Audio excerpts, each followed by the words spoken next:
Ya. Baik, ya, Aulia. bisa dengar.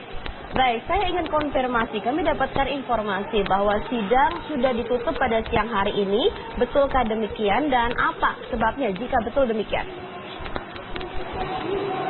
Iya, benar sekali Prita, bahwa sidang atas kasus dugaan penistaan agama atas terdakwa Basuki Cahayapurnama baru saja selesai dilaksanakan. Dari 6 saksi yang dijadwalkan akan hadir hari ini, namun hanya 3 orang saksi saja yang memberikan kesaksian, yakni adalah Bribka Agung Hermawan dan juga Bribtu Ahmad Hamdani. Ini adalah penyidik dari Polresta Bogor, dan juga satu lagi adalah pelapor yakni Wilyudin Abdul Rashid. Karena 3 orang saksi ini tidak hadir dalam persidangan hari ini, yakni adalah Ibnu Baskoro. Ibnu Baskoro, informasi yang kami peroleh, sedang berada di Aceh. Selanjutnya adalah Muhammad Asroi, ini sedang berada di Padang, Sumatera Barat. Dan yang terakhir adalah Iman Sudirman, ini merupakan ketua HMI Palu. Informasi yang kami peroleh ini tidak ada keterangan. Dan memang ini berbeda sekali Prita jika dibandingkan dengan sidang sebelumnya, tepatnya pada sidang kelima ataupun sidang keempat. Biasanya sidang atas dugaan penistaan agama ini berlangsung hingga malam hari, bahkan hingga tengah malam. Namun hari ini hanya 3 orang saksi saja yang memberikan kesaksian tadi. Dan dalam persidangan tadi majelis hakim masih terus memfokuskan terkait dengan BAP atas pelapor dari Wilyudin Abdul Rashid. Tadi majelis hakim juga sempat mengkonfrontir keterangan saksi pelapor, yakni Wilyudin, dengan Bribka Agung selaku Banit SPKT Polresta Bogor. SPKT ini merupakan unit yang menerima laporan dari masyarakat. Tadi majelis hakim terus menggali soal BAP dari Wilyudin yang dinilai janggal karena berdasarkan pengakuan dari Wilyudin Hamdani ini yang menyatakan bahwa melihat video dari terdakwa Ahok ini di kediamannya di Bogor. Dan tadi juga hakim sempat menanyakan mengapa tidak merekomendasikan untuk pelaporan ke kepolisian Kepulauan Seribu. Namun saksi tadi menyebut bahwa pihaknya ini tidak bisa menolak setiap laporan yang masuk dari masyarakat, sehingga harus tetap memproses setiap laporan tersebut. Dan terkait dengan pemanggilan 2 saksi anggota polisi ini merupakan keputusan dari Majelis Hakim Pengadilan Negeri Jakarta Utara setelah dalam sidang sebelumnya ini sempat ditunda karena juga ada ketidaksesuaian data. Dalam BAP tercantum bahwa kasus Ahok ini terjadi pada 6 September 2016 dengan lokus delik ataupun tempat kejadian di Tegalega, Bogor. Sehingga ini juga ditanyakan ataupun yang menjadi perhatian oleh majelis hakim. Dan saat ini juga kami masih menunggu Prita keterangan resmi, baik itu dari pihak kuasa hukum terdakwa Basuki Cahayapurnama ataupun dari terdakwa sendiri, karena sebentar lagi akan ada konferensi pers. Dan kita langsung bergabung dengan rekan kami yang memantau konferensi pers yang akan dilakukan oleh tim kuasa hukum terdakwa Basuki Cahayapurnama. Menyatakan keberatannya karena berdasarkan koordinasi antara penasihat hukum, ya, salah satu di antara kita dengan pihak penuntut umum itu hanya 4 bersama Wilyudin, yaitu 1 saksi Baskoro, ya, Ibnu Baskoro, 1 lagi saksi Iman Sudirman, 1 lagi adalah Muhammad Asroi dan Saputra. 3 itu. Jadi kita berkeberatan karena sepakatannya adalah apa yang sudah disampaikan untuk itu. Karena kita karena kita tidak fokus untuk saksi yang lain. Dan satu lagi yang penting juga, ini saksi-saksi yang berkaitan dengan saksi pelapor. Dan terus terang pengalaman kita dari saksi-saksi pelapor yang sudah diajukan itu banyak kejanggalan-kejanggalannya. Antara lain, saksi-saksi itu punya afiliasi politik, saksi-saksi itu ternyata punya perasaan dendam dan tidak suka, saksi punya rasa kebencian, dan saksi-saksi itu juga ternyata katakanlah tidak jujur juga, ya, tidak objektif juga. Dan kita melihat juga saksi yang 3 itu pun juga ada kejanggalan-kejanggalannya. Oleh karena itulah kita minta semua saksi pelapor ini diperiksa lebih dahulu supaya kelihatan bahwa laporan ini memang laporan rekayasa, ya. Dan itu bisa kelihatan. Seperti ada 1 saksi, ya, yang dari Palu itu, ya. Saksi namanya Sudirman, ya. Sudirman yang tidak datang hari ini. itu ternyata bisa jawabannya itu yang di Palu sama dengan jawaban saksi yang sebelumnya yang di Jakarta, titik komanya sama. Nah, bukan persis kejadiannya juga dengan kasus Gus Joy dengan kasus Baharudin. Artinya apa di sini? Bukan soal katakanlah persamaannya aja yang aneh. Berarti ada pihak di luar itu yang mengatur semua orang-orang ini untuk maju sebagai saksi dan memberikan keterangan yang persis sama. Karena nggak mungkin satu saksi di Palu itu memberikan keterangan yang sama dengan saksi yang di Jakarta, apalagi penyidiknya itu tidak saling mengenal dan tempatnya saling berjauhan. Dan mereka juga mengaku tidak saling mengenal. Jadi kita perlu bongkar ini, ya, mengenai saksi-saksi pelapor ini, ya, bahwa apakah saksi-saksi ini memang melaporkan atas kehendaknya sendiri, ataukah memang ada yang menyuruh begitu. Dan juga ternyata ada sebagian saksi termasuk yang tidak hadir pada hari ini, itu saksi dari FPI. Ya. Nah, jadi dengan demikian sebagian saksi dari FPI atau yang punya kedekatan dengan FPI. Jadi dari gambaran ini kita sudah melihat, ya, ada pihak yang ternyata mempunyai peranan untuk mengatur saksi-saksi muncul. Apalagi dari segi waktunya, kebanyakan semuanya saksi-saksi ini hampir bersamaan waktunya tanggal 6 dan tanggal 7 Oktober melaporkannya. Jadi kita perlu tahu kenapa saksi-saksi ini maju sebagai saksi pelapor dan apa profilnya, latar belakangnya. Sehingga dengan demikian memperlihatkan bahwa apakah ini saksi murni yang memang merasa katakanlah ada masalah dengan sambutan Pak Ahok, atau memang sudah rekayasa dari atas begitu. Nah, untuk itulah kami minta semua saksi ini diperiksa dulu. Jangan loncat-loncat. Kalau loncat-loncat nanti nggak kelihatan, bahkan dihilangkan. Seperti ini saksi Ibnu Baskoro, udah 2 kali dipanggil dan dia ternyata tidak pernah muncul. Tadi kita minta supaya saksi Ibnu Baskoro ini karena 2 kali dipanggil tidak hadir, kita minta upaya paksa kepada saksi Ibnu Baskoro. Kan agak aneh ini, yang pada waktu lapornya semangat hadir semuanya, ya. Tapi waktu sidang karena udah ketahuan dibongkar satu persatu menjadi apa yang menjadi latar belakangnya dan juga berbagai kejanggalannya, mulai kelihatan sekarang males-malesan untuk muncul. Nah, dan juga tidak ada alasan untuk tidak muncul begitu. Nah, kita tidak menginginkan hal seperti ini. Karena begini, tadi majelis hakim sudah bilang, ya, kenapa ingin semua saksi ini hadir? Supaya kebenaran materialnya itu terungkap, ya. Kita ingin kebenaran material dari itu kata hakim sendiri.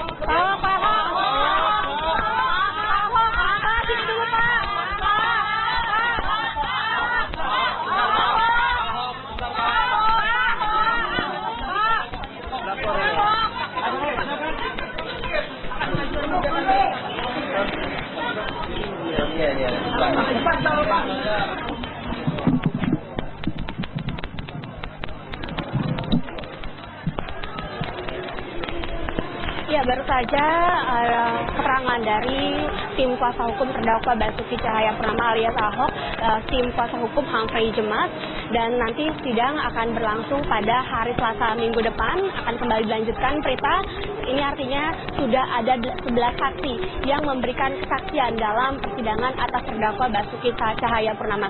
Sementara kami kembalikan dulu ke Anda di studio. Baik, tadi dari kubu masing-masing, baik itu yang pro yang kontra, ini masing-masing saling menyampaikan aspirasi mereka. Namun saat ini karena sidang juga sudah selesai, kemudian kepolisian ini meminta kepada para pendukung, baik itu dari kubu yang pro maupun dari kubu yang kontra, untuk membubarkan diri, minta pada koordinator mereka untuk membubarkan anggotanya atau kelompoknya, karena jalan yang tadinya ditutup tepatnya di depan gedung Kementerian Pertanian Pasar Minggu Jakarta Selatan ini akan segera dibuka kembali untuk kepentingan umum, karena sebelumnya tempat ini benar-benar ditutup untuk selama jalannya sidang pagi hari tadi. Dan para pendukung atau para dari kubu kontra maupun dari kubu pro ini juga sudah diperingatkan, dan kepolisian juga sudah mulai membuka jalan, karena memang jalan di jalan RM Harsono ini sudah atau penuh, tadinya dipenuhi oleh mobil-mobil seperti Barakuda, Water Cannon. Ini sudah mulai dibuka jalanan karena sidang telah selesai. Sementara memang tadi dinamikanya sejak pagi hari tadi mereka masing-masing menyampaikan orasi, namun dalam jarak yang cukup jauh karena dari gedung Kementerian Pertanian ini 500 meter ke sebelah kiri itu bagi kubu yang kontra dan 500 meter ke sebelah kanan ini bagi kubu yang pro, dan mereka sejak pagi hari tadi menyampaikan beberapa aspirasi mereka, tuntutan mereka, dan apa saja pendapat-pendapat mereka terkait dengan kasus penodaan agama ini. Iqbal. Baik, Fazila Syarunisa melaporkan langsung dari luar gedung Kementerian Pertanian. Terima kasih atas laporan Anda. Kita. Yohana, sidang lanjutan terdakwa Basuki Cahayapurnama sudah dimulai tepat pada pukul 9 waktu Indonesia Barat hari tadi karena keseluruhan pihak baik itu dari kuasa hukum, jaksa penuntut umum, terdakwa dan saksi ini sudah hadir di ruang persidangan sebelum pukul 9 waktu Indonesia Barat, dan agendanya ini sesuai dengan yang dijadwalkan pada pukul 9 waktu Indonesia Barat. Dan saksi pertama yang tadi kami pantau periksa terlebih dahulu atau diberikan pertanyaan-pertanyaan, didengarkan keterangannya adalah Bribka Agung Hermawan. Bribka Agung Hermawan ini merupakan penyidik di Polresta Bogor yang memproses berita acara pemeriksaan dari pelapor bernama Wilyudin Abdul Roshid. Dan tadi ada beberapa hal, karena ini baru saja dimulai pada pukul 9, sehingga beberapa pertanyaan tadi yang ditanyakan oleh majelis hakim seputar dari bagaimana memproses dari berita acara pemeriksaan. Tanggal berapakah Wilyudin ini mulai melaporkan dugaan penistaan agama yang dilakukan oleh Basuki Cahayapurnama ke Polresta Bogor. Dan tadi disampaikan oleh Bribka Agung Hermawan bahwa Wilyudin ini melaporkan dugaan penistaan agama yang dilakukan oleh Basuki Cahayapurnama pada tanggal 7 Oktober 2016 yang lalu. Nah, ini menarik sekali mengapa Bribka Agung Hermawan dan ada satu penyidik lainnya yakni Bribtu Ahmad Hamdani dihadirkan dalam persidangan dikarenakan pada saat persidangan minggu lalu pada tanggal 11 Januari untuk pelapor atau khususnya untuk saksi Wilyudin ini belum sempat didengarkan keterangannya secara utuh dikarenakan ada beberapa kejanggalan.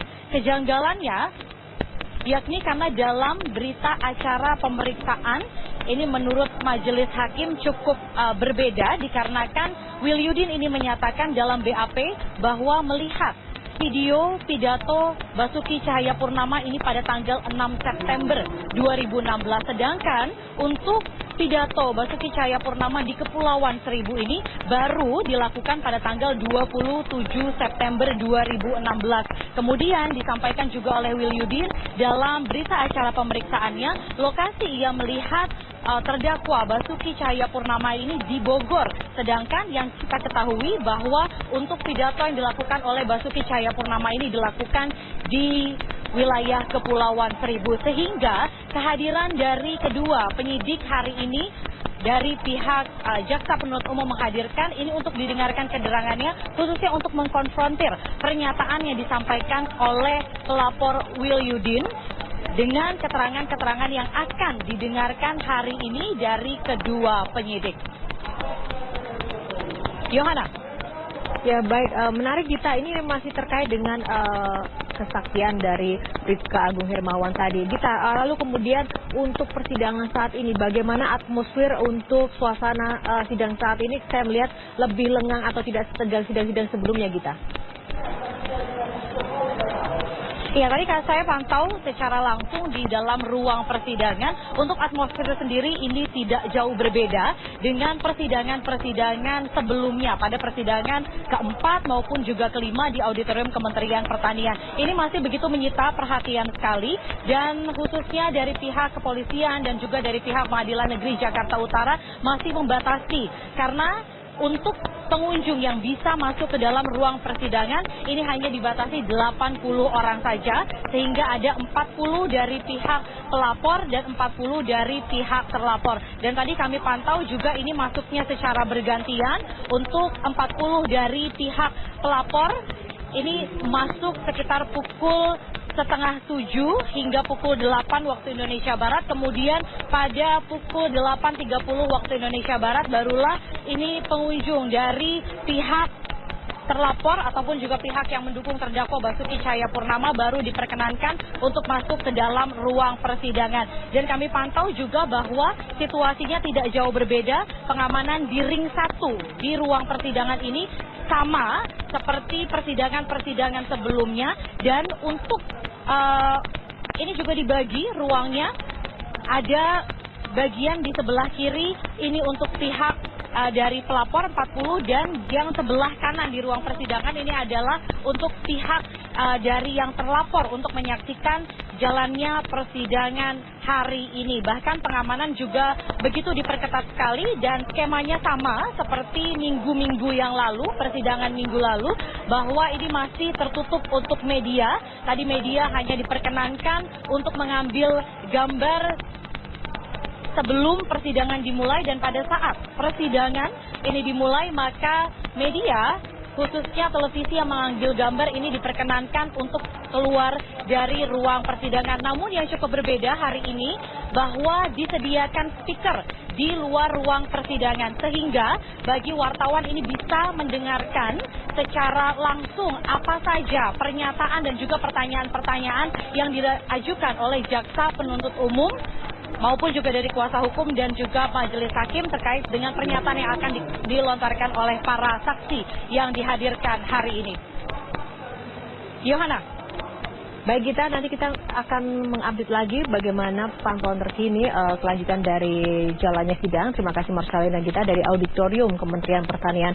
Dan pemirsa, kita juga akan melihat bagaimana suasana terkini di sekitar area Kementerian Pertanian, gedung Kementerian Pertanian, bagi Anda juga untuk memantau kondisi jalanan dan lalu lintas. Dan ini adalah jalan di Jalan RM Hartono yang ditutup untuk sementara karena ada massa dari dua kubu pro dan kontra Ahok yang ada di sini, yang tadi sudah tiba sekitar pukul 8 untuk menyuarakan orasi mereka.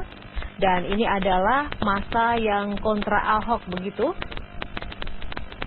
Dan seperti yang disampaikan oleh reporter kami sebelumnya, Fazila Karimisa, masa ini datang lebih lambat, tidak seperti sebelumnya, lebih awal sebelum jalannya sidang sekitar pukul 7. Tapi ini tadi masa datang lebih siang begitu, sekitar pukul 8. Dan saat ini polisi juga telah memberlakukan sejumlah aturan untuk masa boleh berorasi. Karena di sini ada batasan-batasan tertentu, mereka tidak boleh memasuki area halaman gedung Kementerian Pertanian dan ada pembatas yang sudah disiagakan di situ.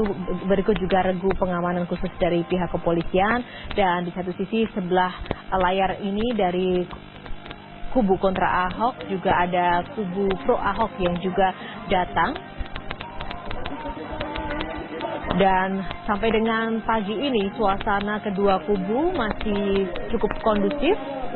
Dan dapat Anda lihat juga bahwa jalur Transjakarta juga tidak bisa dilalui atau memang ditutup untuk sementara waktu sampai dengan proses sidang selesai atau sampai dengan nanti masa diizinkan untuk tetap berada di luar area sidang. Namun dari informasi yang kami terima, batasan dari unjuk rasa ini sesuai dengan aturan dari pihak kepolisian adalah batasannya sampai dengan pukul 6 sore waktu Indonesia Barat. Dan ini adalah dua kondisi kubu kontra dan juga pro Ahok yang saling menyuarakan aspirasi dan juga ekspresi mereka terkait jalannya sidang Basuki Cahayapurnama yang ke-6 ini di Auditorium Kementerian Pertanian. Dan pemirsa, nanti kami masih akan mengupdate kembali bagaimana jalannya sidang Basuki Cahayapurnama di Auditorium Kementerian Pertanian dan juga akan membahasnya langsung bersama pakar hukum pidana Jamin Ginting. Kita jeda dulu dan sesaat lagi saya akan kembali.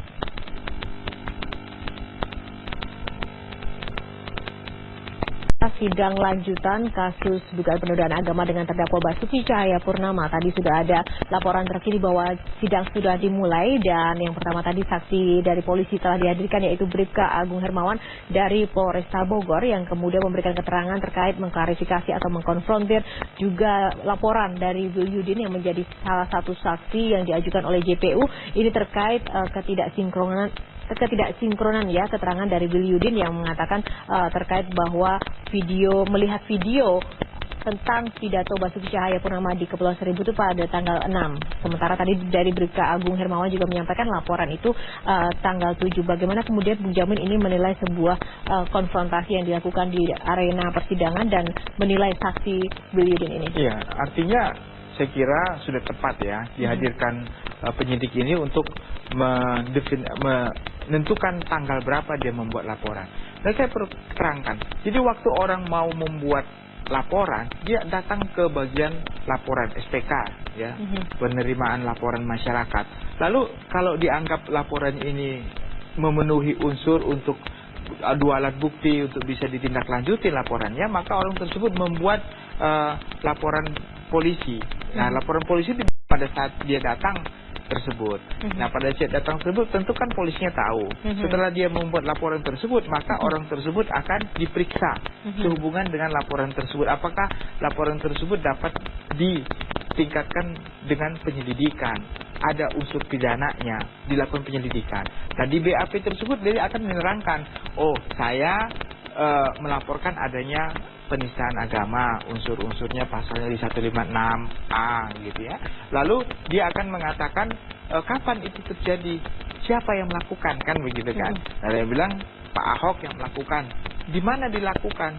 Di Bogor. Salah kalau dia bilang dilakukan di Bogor. Dia harus melakukan di mana dilakukan? Di Kepulauan Seribu. Dari mana Anda tahu? Saya tahunya melalui upload yang dilakukan oleh Pemda DKI. Di mana Anda lihat uploadnya? Di Bogor. Nah, itu jadi harusnya keterangan itu yang mungkin yang sangat berbeda pemahaman, sehingga hakim mengklarifikasi di mana dilakukan penistaan itu. Dilakukan penistaan itu bukan di Bogor. Dilakukan penistaan itu adalah di Kepulauan Seribu. Cuma saya melihat itu melalui YouTube yang saya lihat di Bogor. Nah, inilah mungkin disinkronisasi hakim untuk meyakinkan. Tapi ya, keterangannya yang benar adalah keterangan yang disampaikan di pengadilan tentunya, bukan yang ada di BAP. Itu yang untuk menegaskan itu. Saya kemungkinan juga orang saksi itu akan dipanggil lagi untuk meyakinkan dia bahwasanya mengulangi lagi apa benar dia memberi keterangan seperti itu. Tapi kalau dia tetap memberi keyakinan bahwasanya yang saya lihat itu Pak Ahok itu memberikan 156 pidato itu di Bogor, itu tentu salah kan. Dan tanggal 6 September begitu kan? Iya, artinya kalau tanggal kejadian. 6 September tentu juga salah karena uploadnya sendiri tentu upload itu ada kalau ada kejadiannya. Nggak mungkin ada upload lalu tidak ada perbuatan apa-apa ya gitu. Itu mungkin karena dia nggak fokus saja memberikan laporan. Anggap aja ketidakfokusan dari saksi begitu. Itu kemudian sejauh mana nanti nilainya di mata hukum begitu? Hakim akan menilai saksi-saksi ini seperti apa? Ya, sekali lagi saya katakan, saya pernah juga mengatakan bahwa saksi itu kualitas seorang saksi, kesaksiannya punya nilai. Hakim itu melihat itu dari perilaku orang tersebut. Terus alasan-alasan orang itu memberikan kesaksian. Kalau berdasarkan pertimbangan hakim, alasan-alasannya yang diberikan tidak masuk akal, maka hakim tidak bisa menerima keterangan tersebut. Tetapi kan hakim tidak boleh mengekspresikan di depan persidangan ketidaksetujuannya terhadap keterangan orang tersebut. Nggak boleh.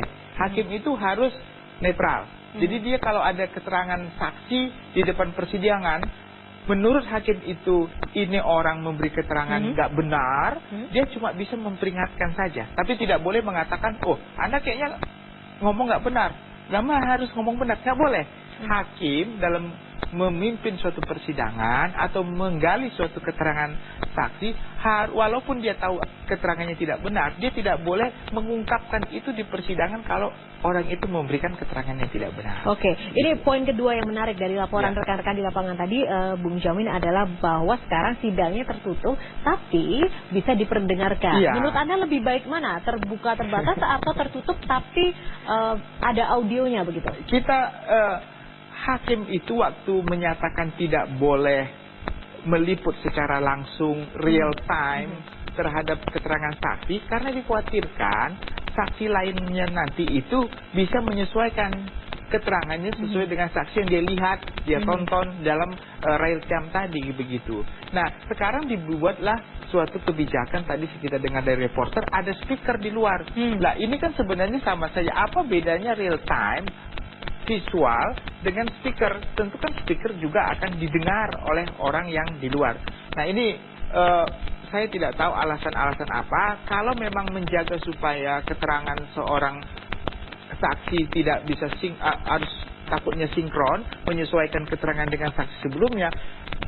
Kalau saksi yang nggak disteril, artinya tidak ditempatkan pada suatu tempat tertentu untuk tidak bisa mendengar speaker tadi, itu oke. Tetapi kalau saksi ada di luar dan mendengarkan speaker, berarti nanti dia bisa menyesuaikan keterangannya dengan keterangan orang yang didengarnya dalam speaker tersebut. Jadi saya bisa tujuan daripada supaya tidak ada sinkronisasi antara saksi saling bersinkronisasi, jadi tidak tercapai lagi. Kalau ada speaker, sama saja artinya dia juga boleh selanjutnya nanti ya bisa-bisa nanti real time juga boleh, atau TV juga boleh terbuka begitu. Jadi saya curiga jangan-jangan ini lama-lama real time juga nih.